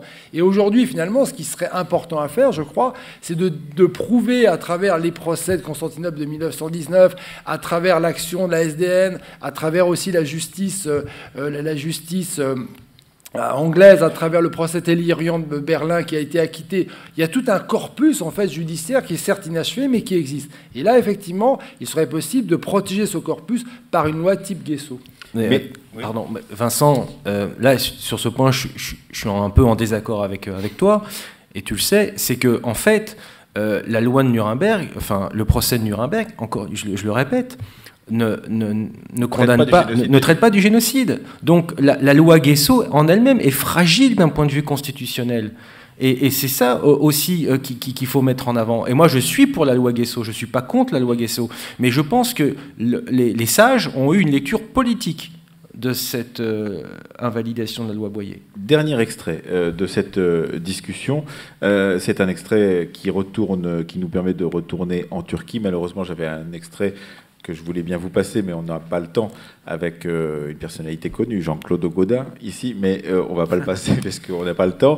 On va aller directement au dernier extrait de notre sélection faite par l'INA, donc autour des réactions de la Turquie à propos de ce projet de loi français qui condamnait la contestation du génocide arménien, qui n'a pas été donc validé par le Conseil constitutionnel. Nous sommes en 2011, 21 décembre 2011, et c'est un extrait de l'AFP vidéo.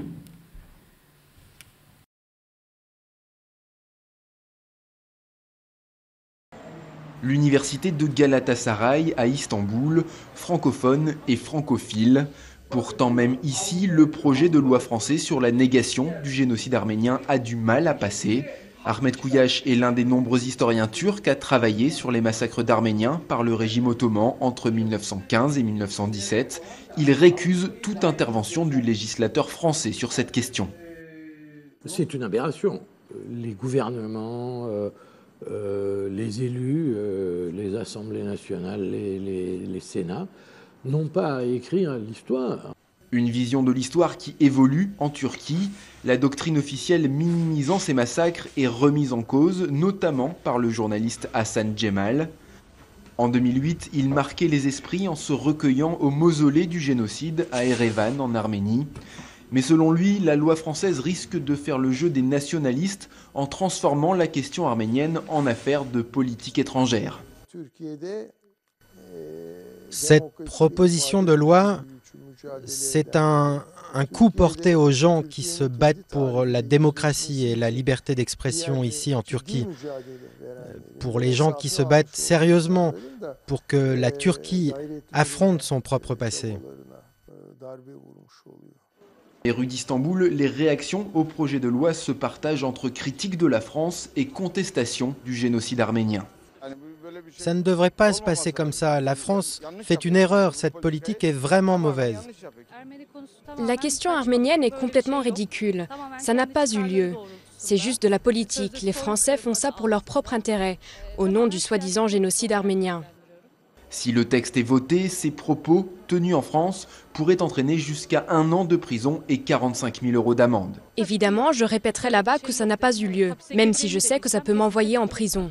Lors de la reconnaissance du génocide arménien par le Parlement français en 2001, puis à l'occasion d'un projet de loi similaire en 2006, le ton était déjà monté entre les deux pays. Cette fois-ci, en plus des menaces de représailles économiques, l'ambassadeur de Turquie en France a d'ores et déjà annoncé qu'il rentrerait en Turquie si la loi était votée. On voit que ça n'est pas simple, mais dans ce reportage, Gaïs Minassian, on voit bien aussi que l'évolution de l'opinion publique en Turquie est assez importante. Il y a des chercheurs, de plus en plus nombreux, vous l'évoquiez tout à l'heure, qui travaillent sur cette question-là et qui ne sont pas sur les positions de cette jeune fille dans la rue. Ah oui, et c'est ça qui est intéressant depuis à peu près 10 ans, la conférence de 2005 qui a levé le tabou. Pour la première fois, on a prononcé le mot génocide dans une conférence, dans un institut privé, mais en Turquie. Effectivement, il y a des choses qui bougent en Turquie. Alors, une partie de la société civile turque s'est saisie donc la libéralisation du régime grâce à l'AKP donc d'Erdogan qui est arrivé au pouvoir en 2002. Donc l'AKP de 2002, c'est pas l'AKP d'aujourd'hui, ça il faut aussi se le dire. Mais n'empêche que voilà, il y a des intellectuels, il y a de simples citoyens, il y a des universitaires. On en a vu récemment avec Vincent à Paris lors du colloque qui a été organisé fin mars par le Conseil scientifique international pour l'étude des génocides.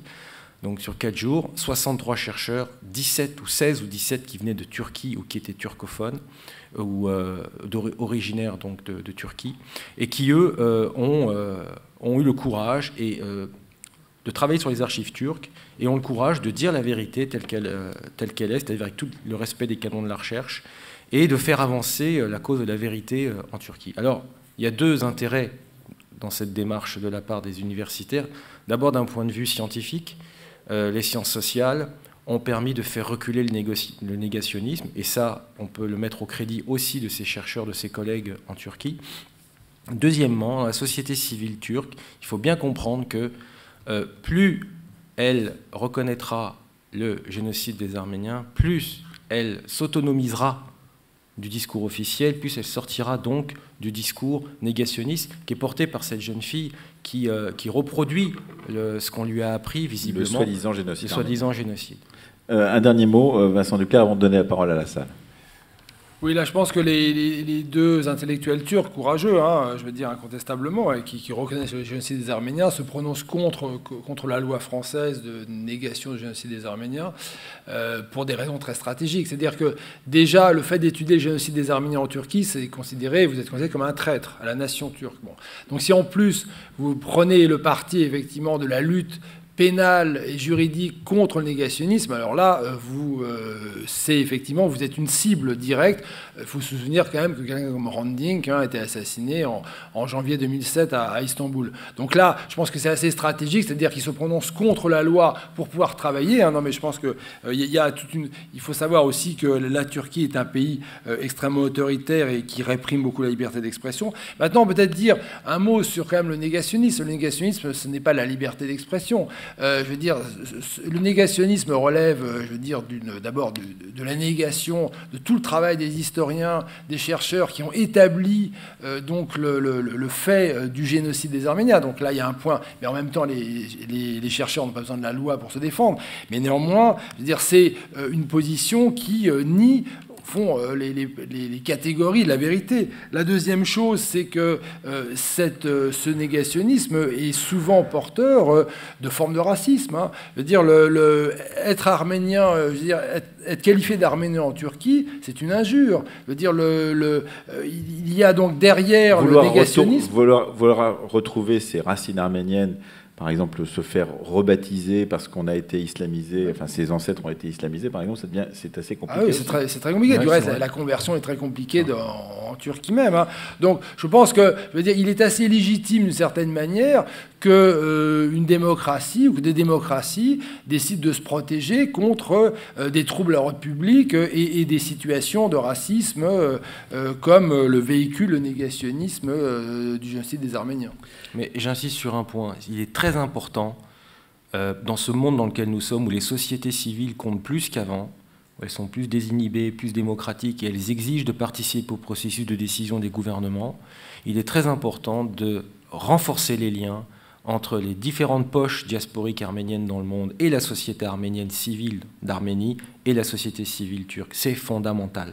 Fondamental. Pour la paix déjà. Et puis on peut rappeler effectivement que, outre les intellectuels dont on a déjà parlé, ici même s'est exprimé il n'y a pas très longtemps Pinar Selek, qui a fait un petit livre tout récent, donc, et qui elle-même était une militante d'autres causes dans la société turque dans laquelle elle avait grandi, et qui en a payé, disons, de façon très sévère, l'addition.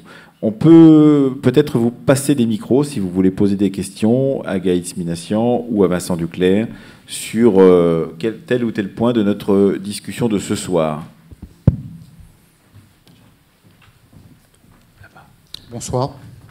Merci pour votre débat. Je suis particulièrement touché par la question arménienne, étant moi effectivement d'origine arménienne. Alors j'aurais une question, même si vous avez un petit peu répondu à cette question. Qu'est-ce qui ferait aujourd'hui, vous avez dit effectivement le temps s'est arrêté, et on a effectivement l'impression que le temps s'est un petit peu arrêté. Alors est-ce que le temps peut redémarrer avec la reconnaissance? Vous avez un petit peu répondu à la question pourquoi aujourd'hui le gouvernement turc ne reconnaît pas. Est-ce que dans les années à venir, il y aurait des pistes alors à la fois scientifiques par les chercheurs et à la fois politiques? Qu'est-ce qui ferait que demain ou après-demain, on voit qu'aujourd'hui, même hier, il y a une étape importante qui a été réalisée par la reconnaissance du génocide, du moins le pape en a parlé, donc c'est quand même important. Qu'est-ce qui ferait que demain, l'État turc pourrait effectivement le reconnaître? Alors, moi, je vais bien commencer à répondre. Alors déjà, comme on l'a longuement souligné, c'est vrai qu'il y a une partie de la société civile turque qui, aujourd'hui, décide de reconnaître le génocide des Arméniens. Donc c'est considérable. Et du reste, le gouvernement turc est un peu débordé par cette société, par notamment, vous voyez, c'est comme l'avocat de Fethi Echetin, là, qui donc va révéler... tous les 24 avril, sur des places, en particulier d'Istanbul, où les gens se réunissent pour pouvoir... Et ce qui est fondamental, c'est que c'est vraiment un enjeu de démocratisation. C'est-à-dire que, par exemple, l'une des associations les plus impliquées dans la défense de la reconnaissance du génocide des Arméniens, c'est l'Association des droits de l'homme de Turquie. Donc c'est vraiment, c'est une manière de démocratiser la Turquie, d'essayer de faire en sorte que la société ne soit plus écrasée par cette histoire officielle qui a été celle du kémalisme. Alors pour l'État turc, c'est compliqué parce que il faut savoir quand même que l'État turc s'est construit sur le génocide.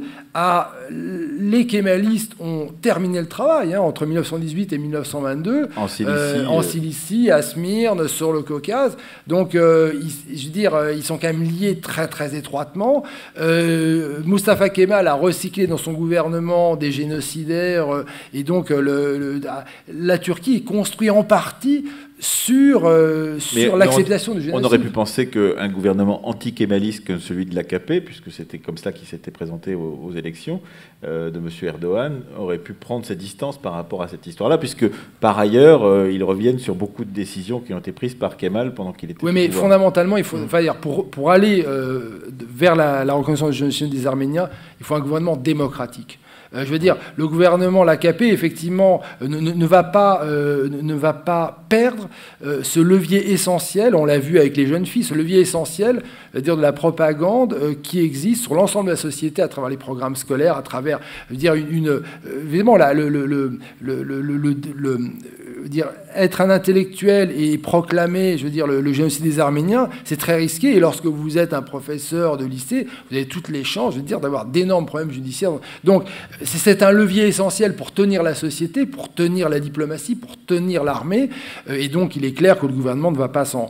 Alors, la seule issue, je crois, pour l'évolution de la Turquie même, de l'État, c'est d'abord la démocratisation donc, du gouvernement, et c'est aussi, je veux dire, la compréhension, effectivement, que la Turquie, je veux dire, en sortant de cette situation donc, de négationnisme, redorerait considérablement son image internationale. Or, les Turcs sont très sensibles à leur image internationale aussi. Alors, je vais partir d'un exemple pour arriver vers 3 propositions à votre question, monsieur.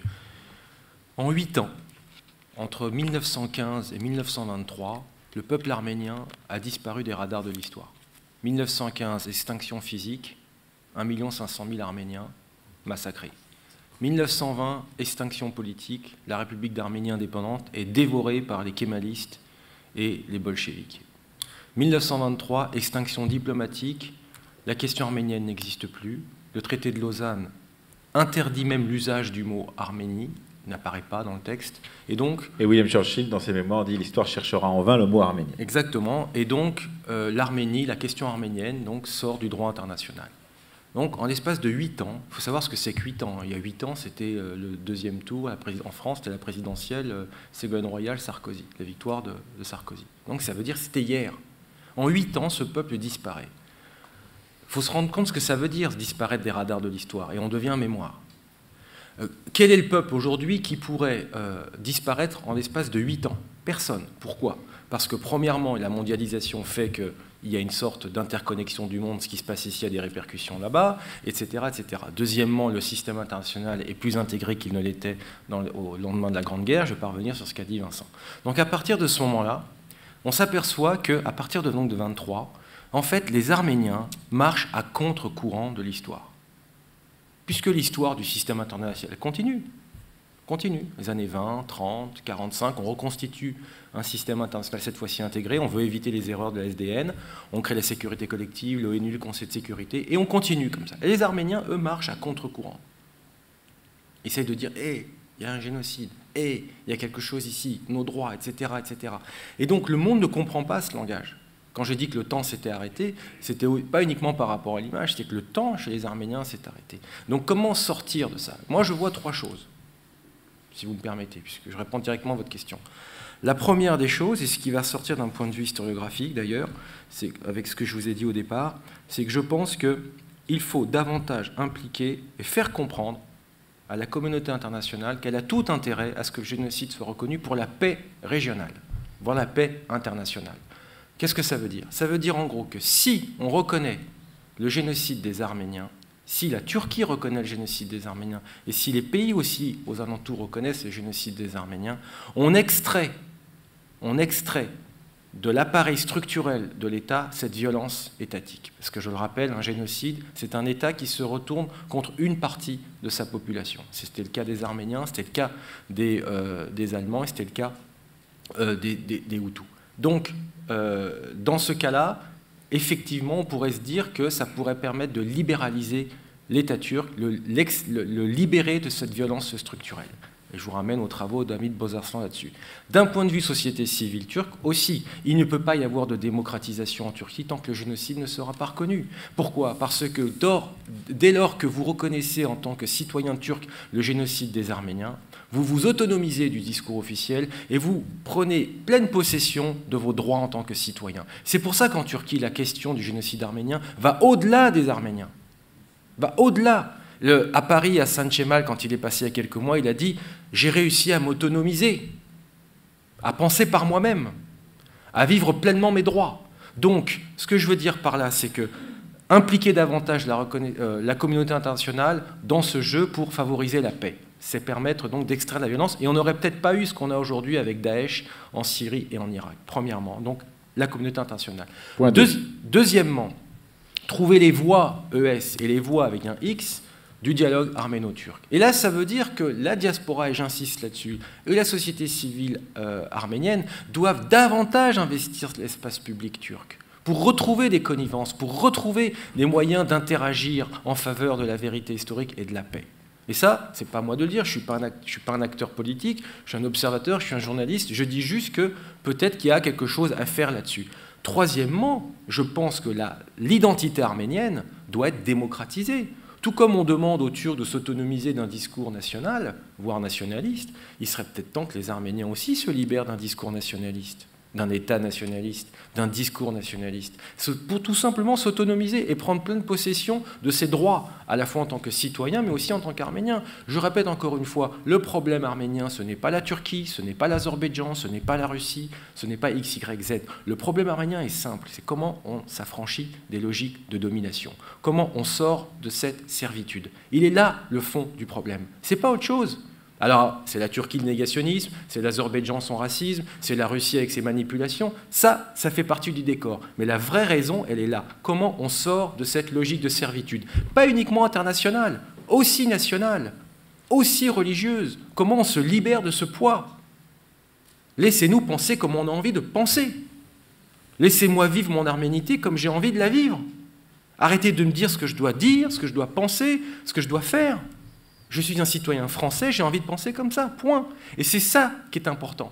Et tant qu'on n'aura pas fait ce triple effort, eh bien je pense qu'on restera dans des objets mémoriels. Et aujourd'hui, dans la mondialisation, ce qui est en train de changer, c'est qu'il y a eu un changement fondamental chez les Arméniens, c'est la renaissance de l'État arménien en 1991. D'un coup, il y a eu un changement de paradigme avec un État souverain, donc ça a changé totalement l'identité arménienne, du moins a priori en théorie, et c'est ce que ne comprennent pas la plupart des Arméniens en diaspora, c'est ce que c'est que d'avoir un État souverain. Ils ne savent pas.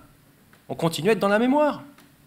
Mais bientôt, on va être des reliques qui marchent dans la rue, ambulantes. Mais sortons de ça. Et pas sortis simplement les jours de fête. Exactement. Qui veut poser une autre question, une autre remarque? Monsieur devant, on va vous passer un micro. Attendez, on descend. Tout devant. Tout devant. Ah voilà. Monsieur d'abord et puis monsieur après. Excusez-moi, vous n'avez pas vu. Allez-y, monsieur. Moi, je veux parler à monsieur Vincent Duclerc du contenu de son livre. J'ai là dans ma chemise un article d'Arshak Chobanian écrit en 1927 dans lequel il rêve qu'un jour on écrive un livre d'or des arménophiles. Et c'est ce que vous avez fait. Je l'ai lu avec la plume à la main, votre livre, et je vais mettre un petit mais cependant. Le lecteur de votre livre, sortant de la lecture de votre livre, il n'aura pas une idée exacte du rôle que Arshak Chobanian a joué dans ce mouvement. Par exemple, vous avez parlé d'Anatole France. C'est Arshak Chobanian qui a réussi à convaincre Anatole France, qui était assez timide, qui n'avait jamais parlé en public, à venir présider une conférence qu'il a donnée dans la salle de la Société des géographies, dont vous parlez dans votre livre. Et si vous regardez les 4 volumes que Claude Aveline a consacrés à l'engagement politique d'Anatole France, le premier texte, c'est celui de Anatole France présentant Chobanian et le remerciant pour sa conférence. À la page 224 de votre livre, vous parlez de l'histoire du peuple arménien de Jacques de Morgan. Je vais vous donner un tirage à part de ma contribution à la réédition de cette édition par l'Académie de Marseille. Vous verrez que sans Arshak Chobanian, ce livre n'aurait pas été écrit. Il ne pouvait pas écrire ce livre. Et il y a dans les archives de Arshak Chobanian, qui se trouve en Arménie, qui était en Arménie soviétique lorsque je suis allé faire ce travail, il y a à peu près 120 lettres de Jacques de Morgan qui racontent l'histoire de cette histoire. C'est d'abord... vous êtes servi, vous, de la préface de l'édition originale, dans laquelle Jacques de Morgan dit que c'est Arshak Chobanian qui est venu lui demander d'écrire une préface. Et vous vous servez aussi du livre du texte de Schlotberger. Moi, j'ai un texte authentique parce que les archives de Jacques de Morgan se trouvent à Marseille. Ça vous pourrez en discuter avec Vincent Duclerc après. Voilà. Alors, je regrette donc, en somme, que, au fond... l'image le rôle d'Arshak Chobanian ne soit pas présenté à la hauteur de ce qu'il a été. Voilà. Merci, monsieur. Vous connaissez très bien Arshak Chobanian. Est-ce que vous pouvez vous présenter? Parce que je pense que... Je suis l'auteur du livre sur Arshak Chobanian. Ah ben voilà, donc alors en fait, voilà. je vous dirais... Mais il y a quand même une vingtaine de citations d'Archibald Chobayan dans le livre de Vincent Duclerc, donc il n'est pas totalement oublié. Mais elles sont placées de telle façon que son rôle n'apparaît pas. Et vous avez aussi un petit peu exagéré le rôle d'Archibald Chobayan dans votre ouvrage. C'est parce qu'il n'est pas de votre parti. Non, mais quand même, je l'ai lu votre livre. Oui, mais... c'est pas grave. Hein, non. Disons que vous avez tout à fait raison de souligner son rôle. Et bon, je me suis efforcé dans mon livre de souligner le rôle de Chobayan. Mais c'est vrai que, compte tenu que vous aviez fait ces travaux importants, et du reste je vous cite dans mon livre, il m'a semblé effectivement qu'il était important pour moi aussi de voir comment est-ce que, si vous voulez, la problématique centrale de mon livre, c'est comment des Français à qui on présente finalement, enfin qui sont devant au fond, cette question de la disparition d'un peuple étranger, comment est-ce qu'ils se saisissent de ce peuple comme si c'était leur peuple? Comment est-ce que, au fond, la tragédie arménienne devient, au fond, une tragédie française? Donc, c'est vrai que moi, mon sujet, c'était d'abord, effectivement, vous voyez, mais vous avez raison, et ça, je crois que c'est l'important aussi de vos travaux et de tout ce que vous avez fait, c'est de montrer comment est-ce que, finalement, ces intellectuels français ont été amenés à cette compréhension par de grands intellectuels arméniens francophones. Et c'est vrai que c'est tout à fait essentiel. Et du reste, je pense que le livre de Gaël Smithanian, qui parle aussi du rôle, précisément, pas seulement de Chobayan, mais dans l'accompagnement de ces intellectuels français, est tout à fait essentiel. Et c'est là où on a une rencontre très belle entre intellectuels arméniens, intellectuels français, et on est devant, au fond, la claire présence, finalement, de cette dimension internationale des intellectuels. Quoi. Alors, moi, j'ai travaillé aussi sur fin 19e, donc je peux vous répondre aussi, monsieur. Archibald Chobayan, c'est une autorité très forte, on est d'accord. C'est quelqu'un qui a rempli un rôle important, mais il a la faiblesse de sa force, c'est-à-dire qu'il est indépendant et il n'a pas de force politique derrière lui. Et son principal rival, c'est un autre Arménien, francophone, qui finira avec une mission gouvernementale dans les années 20, c'est Jean Loris Melikov, Ovanes Loris Melikov. Et ils sont en rivalité, tous les deux. Savoir lequel des deux va mieux le représenter, la cause arménienne, auprès des autorités françaises. Par exemple, Archibald Chobayan fait des pieds et des mains pour entrer à Pro-Arménia. Au journal Pro-Arménia avec Jaurès et compagnie. Si. Bah ouais. Et il ne rentrera pas. Querelle de spécialistes. Monsieur. Oui, je vais revenir à des considérations plus générales. Oui. C'est par rapport à la médiatisation du génocide arménien, et en particulier dans l'art. Moi, je me rends compte, en tant que non-arménien, que j'étais pas au courant réellement du génocide arménien. Et que je me suis mis à être au courant du génocide arménien quand j'ai lu Les 40 jours du Moussada, c'est-à-dire il y a exactement 3 ans. Avant, je n'en étais pas conscient, et j'ai l'impression que la plupart des gens, moi j'ai 36 ans, la plupart des gens de mon âge n'ont pas conscience de ce qui s'est passé.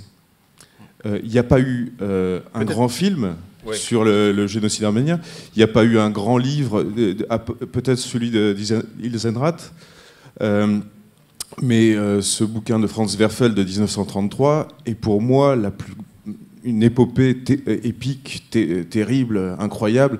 C'est l'exception qui confirme la règle. C'est ces 7 villages qui vont monter sur cette colline et qui vont résister 3 fois à l'armée turque. C'est du Shakespeare sur 1500 pages. Et moi, je me disais, quand j'ai lu ça, il devrait y avoir une série télévisée qui fasse de ce livre, simplement pour expliquer aux gens ce qui s'est passé. Et en miroir de cet événement exceptionnel, eh bien, il y a cet exemple de résistance avec ce Gabriel Bagradian, etc. Ce que je veux dire, alors, pour finir ma question, la question c'est, est-ce que vous trouvez que les commémorations de ce centenaire sont au niveau de l'événement, de la monstruosité de l'événement? Est-ce que moi, je trouve qu'on n'est pas beaucoup ce soir. Est-ce que vous pensez qu'en 2015, il va y avoir des œuvres qui vont se créer, que ce soit en littérature, que ce soit au cinéma, qui sont les grands arts, mais peut-être pourquoi pas une série télé?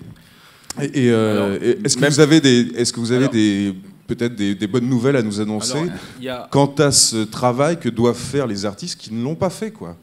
Alors, je sais pas si c'est un... Il y a le Fatih Akin quand même si c'est pas un film. Il y a Fatih Akin, mais il est très décevant, son film. Oui, bien sûr. Franchement, ça existe. Il est raté, quoi. Oui. Encore une fois. On est d'accord, mais ça existe. Mais bon, ça existe, mais c'est raté. Là où monsieur a... Alors, je répondrai sur la deuxième partie de votre question après, sauf si Vincent a envie de dire des choses. Là où vous avez raison, c'est qu'effectivement, il n'y a pas d'image déjà. Mais c'était interdit à l'époque du génocide. L'Empire ottoman, les autorités avaient interdit à quiconque de prendre en photo. Donc il ne pouvait pas y avoir d'image, sauf quand c'était un Allemand qui prenait des photos. D'ailleurs, les seules images qu'on a, elles viennent de sources étrangères, c'est-à-dire non turques. Deuxièmement, je pense qu'il y a eu un colloque il n'y a pas longtemps, donc je ne vais pas répéter. Stéphane Audouin-Rousseau a mis l'accent sur l'anthropologie de la cruauté et des crimes commis. Je pense que tôt ou tard, vous allez avoir, alors là, vous allez en avoir des scènes de cruauté, vous allez avoir des récits qui vont justement porter sur le type de torture, de cruauté. Et là, peut-être que les gens vont se rendre compte de ce qu'ont vécu nos aïeux. Parce qu'effectivement, vous avez raison, on ne sait pas. On sait qu'en grosso modo, il y a eu des viols, il y a eu des massacres, on a jeté... Mais comment ? Comment ? Dans Ared, vous avez vu le documentaire Ared, peut-être, Aged, les Français disent Aged, Ared, c'est un Allemand qui fait ça, il n'y a pas longtemps, il est sorti. Il y a des scènes, mais précises, de cruauté, que moi-même, j'ignorais. Et pourtant, j'en ai lu des bouquins, et je n'avais pas entendu parler de ce type de torture et de cruauté. Donc je pense que ça aussi, l'anthropologie du crime, un jour, ça va arriver. Peut-être que les Arméniens n'ont pas fait parce que c'était insoutenable, ou par pudeur, ou pour je ne sais quoi, mais je pense que ça ne va pas tarder à arriver. Parce que ce qui se passe avec Daesh aujourd'hui, où tout le monde est horrifié à juste titre, les Arméniens l'ont vécu en 15. Les mêmes scènes. Les mêmes scènes. Alors, pour revenir sur ce qui est en train de se faire ou pas faire, donc déjà d'un point de vue bibliographique, ou historiographique. Vous avez cette année en France... Je peux vous dire que c'est énorme. Voilà, en France... C'est énorme. C'est gigantesque. Je dois avoir 40 livres qui sont tombés sur mon bureau depuis 3 mois. Donc, voilà, donc en gros, il va... Alors, justement... oui, bien sûr, mais... La Shoah a eu lieu en Europe.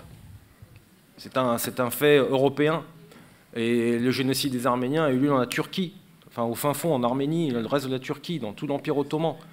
Et donc, voilà. Donc, ce que je veux dire par là, d'abord, il y aura entre novembre 2014, donc tu vas en recevoir encore, Emmanuel, entre novembre 2014 et juin 2015, il va y avoir 64 ouvrages sur la question du génocide des Arméniens. Ensuite, vous allez avoir, et ça commence petit à petit là, il y en a eu un hier, etc., des documentaires. Il y en a un bientôt qui va sortir sur Arte, sur le procès de Télérien, je vous invite à le regarder. Pardon ? Oui, mais madame... Il était temps, il était ci, il était ça. Mais je vais vous dire un truc. Alors là, je vais commencer aussi un peu à parler. Nous, on est auteurs. Vous savez combien on vend de livres ? Pas beaucoup. Pas beaucoup. Qu'est-ce que font les gens qui s'intéressent ?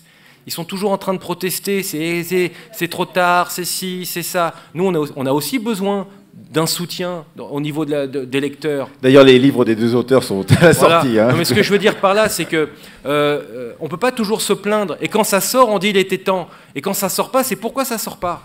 Il y a un moment donné, c'est bon. On va toujours se plaindre. Vincent Duclerc, pour conclure, peut-être parce qu'il va falloir qu'on lève la séance. Alors, mais moi, je pense que la question était très bonne. Hein. C'est vrai que pourquoi est-ce que, au fond, le génocide des Arméniens n'entraîne pas une telle conscience comme celle de la solution finale ? Je crois que, en fait, pour la solution finale, il y a une énorme culpabilité européenne, c'est d'avoir effectivement accepté la mise à mort des Juifs d'Europe. Et au fond, la même culpabilité, elle devrait exister pour les Arméniens ottomans, parce que effectivement, ils ont été abandonnés par l'Europe, par les protecteurs, les puissances européennes avaient obligation par le traité de Berlin de protéger la minorité arménienne, et donc les Arméniens ont été abandonnés par l'Europe. Et je crois qu'il faut souligner une dette considérable, du monde à l'égard des Arméniens. Et là, ça sera un enjeu fondamental, je crois, des cérémonies du 24 avril. On va voir ce qui va se passer à Erevan, ce que va dire François Hollande. Est-ce qu'il va effectivement aborder cette question de la dette française et de la dette du monde à l'égard des Arméniens ? Que dira Angela Merkel ? Voir la trahison. Ouais. Que dira Angela Merkel? Parce que l'Allemagne, je veux dire, a de lourdes responsabilités. A été alliée avait les moyens de dire aux Ottomans, vous arrêtez. Et ils étaient même ceux qui étaient le plus au courant de ce qui était en train. Bien sûr. Donc ils étaient très informés, ils ont laissé faire, ils ont même aidé en permettant à ce que les déportés, on a vu justement la déportation par le chemin de fer, par ces wagons à bestiaux qui étaient des wagons pour les moutons. Donc en fait, c'était bien pire de se trouver dans des wagons dont on ne pouvait même pas être debout. Donc là, tous ces éléments-là, il faudra voir effectivement le 24 avril ce qui va se passer. Je pense qu'il y aura, je veux dire, un événement considérable à Yerevan. Est-ce que le pape va se rendre à Yerevan? On dit qu'il se rendra peut-être à Yerevan. Donc toutes ces déclarations vont probablement effectivement... et alors peut-être pour finir, parce que je crois que c'est important de finir sur le rôle des artistes, des écrivains. C'est vrai que Franz Werfel a fait un roman considérable. Hein. Ça a été probablement, si le génocide s'est maintenu dans la mémoire mondiale, c'est à cause de ce roman, commencé en 1929, publié en 1933, aussitôt détruit par les nazis dans les états d'affaires. Il faut savoir aussi que l'ambassadeur de Turquie aux États-Unis va intervenir auprès du département d'État pour que les studios d'Hollywood n'achètent pas le scénario afin de faire le grand film qui pourrait être fait sur le Franz Werfel. Et moi, je dirais sur Franz Werfel, il y a un point essentiel qui, justement, va retravailler cette question de la culpabilité. C'est que c'est aussi le sauvetage par la marine française et anglaise, justement, de ces combattants du Moussadak dans le golfe d'Alexandrette. Et c'est le seul sauvetage qui existe. Ça veut donc dire qu'il était possible de sauver une partie des déportés arméniens, notamment les routes de la déportation passaient le long des côtes, et il y avait toute cette ces croiseurs et ces cuirassés français-anglais qui assuraient le blocus, je veux dire, de l'Empire ottoman en 1915, il était possible effectivement d'intervenir contre les génocidaires. Et je crois qu'il faut se souvenir que, je veux dire, les forces conventionnelles peuvent être employées aussi pour arrêter des génocides. On ne l'a pas fait au Rwanda, il faut s'en souvenir. Et puis il faut être un peu pragmatique aussi, monsieur. Sachez quand même que la télévision est malheureusement friande de documentaires, en particulier avec des témoins vivants. Or, les témoins vivants du génocide des Arméniens, il n'y en a plus, alors qu'il y a encore quelques témoins vivants de la Shoah en particulier, ou évidemment des grands crimes de masse du 2e, 20e siècle. Et donc, malheureusement, les programmateurs, les directeurs de télévision, les directeurs de chaînes programment de moins en moins des documentaires à base d'archives. Et comme l'a très bien dit Gates, il y a très peu d'archives d'ailleurs photographiques en particulier de ces années-là. Donc, il y a une sorte de blocage, pourrait-on dire, c'est comme ça que j'envisage, de blocage des chaînes de télévision pour pouvoir lancer des grands programmes télévisés sur ce domaine-là, mais ça n'empêche pas effectivement qu'on peut recourir à la fiction, et mieux que Fatih Akin. Merci à toutes et merci à tous. Merci à nos deux invités. Je vous rappelle que la prochaine séance du Temps des Archives a lieu ici même le 11 mai et que nous parlerons d'un tout autre sujet, un sujet absolument passionnant aussi, puisque nous traiterons de Georges Perec, l'écrivain.